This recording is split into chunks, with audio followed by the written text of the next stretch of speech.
houses of the Parliament assembled together.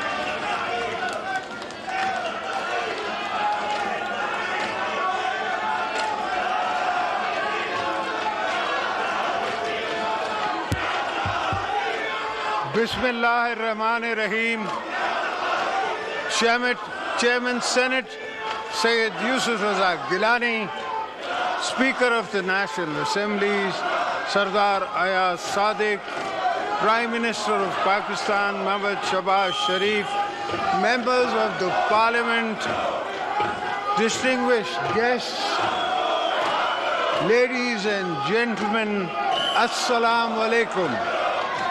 As we embark upon the first parliamentary year, let me extend my heartfelt congratulations to all honourable members of the Parliament on the election to this august House.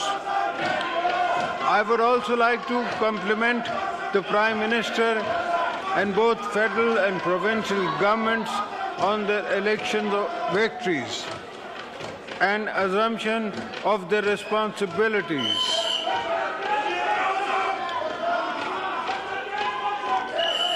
Let me also take this opportunity to express my sincerest gratitude to all parliamentarians and provincial assembly members for their trust and confidence in electing me for a second time as the President of Islamic Republic of Pakistan. I am humbled by this opportunity bestowed upon me by the grace of Almighty Allah.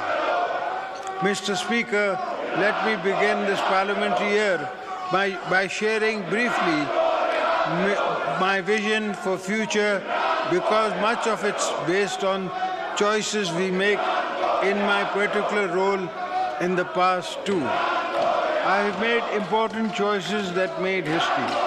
When I chose to give away my own powers as President to the Parliament of Pakistan. I expect you as parliamentarians to use those powers with the wisdom and maturity our country merits and needs.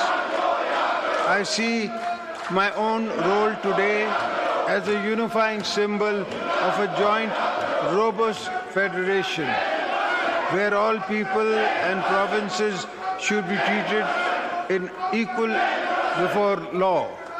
At the same time, in my considered view, it is time to turn a new page.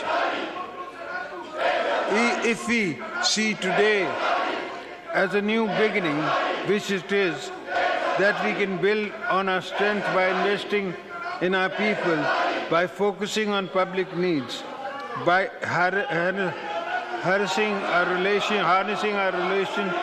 of our resources to create pathways to inclusive growth.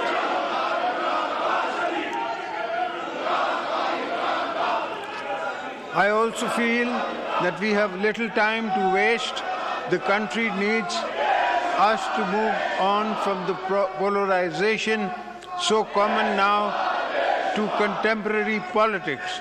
This joint house must play a leading role in the rebuilding public confidence in the parliamentary process and establish a foundation for the uninterrupted sustainable development of our nation. Let us not confuse constructive disagreement and healthy noises of a growing democracy with the pursuit of zero-sum thinking. The country needs us to take pause and reflect on what we prioritize in our goals, our narratives, and our agendas. I believe we can resist the political atmosphere to reflect more light than heat if we really want to. But it will need all of us to step back and decide what matters the most. I mean all of us. At the end of the day, it is up to all of us to turn challenges into opportunities, because that is what robust nations do. I have always drawn inspirations, guidance from great leaders such as Quaid-e-Azam Muhammad Ali Jinnah, Shaheed Zulfikar Ali Bhutto, Shaheed Mohattarama Benazir Bhutto, who spend their lives being advocates for democracy, tolerance and social justice.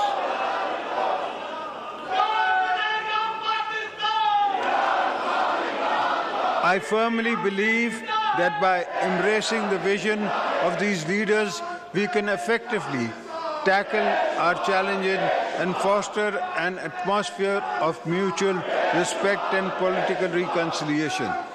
The challenges we face are not impossible to overcome. They just require a fundamental of meaningful dialogues, parliamentary consensus, and a timeline implementation of rigorous reforms aimed at addressing underlying issues, both old and new, confronting us. I strongly believe that in order to align our country with the 21st century, it is imperative that we move forward on reforms to promote good governance for the provision of optimal social entitlement to our citizens. Let's begin with a vision that strives to leave no one behind. For this thought to move beyond an idea, the political leadership gathering in this House must prioritize the specific needs for marginalized communities and underdeveloped areas. By focusing on the needs of these regions, we can bridge the gap between them and the more developed areas of the country, moving the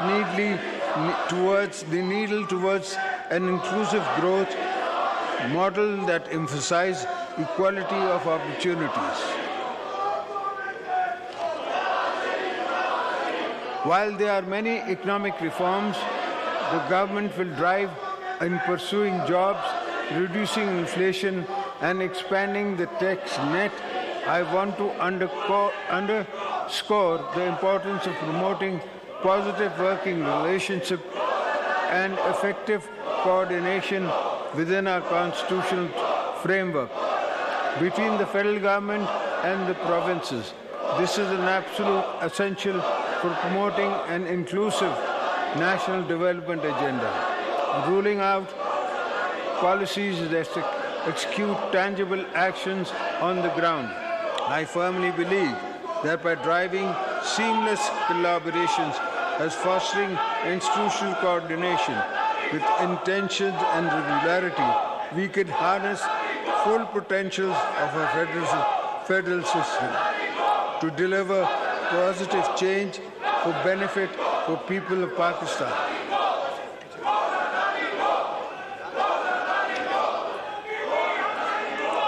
Mr. Speaker, honorable members of the Parliament, Pakistan needs all hands on deck to revitalize its economy.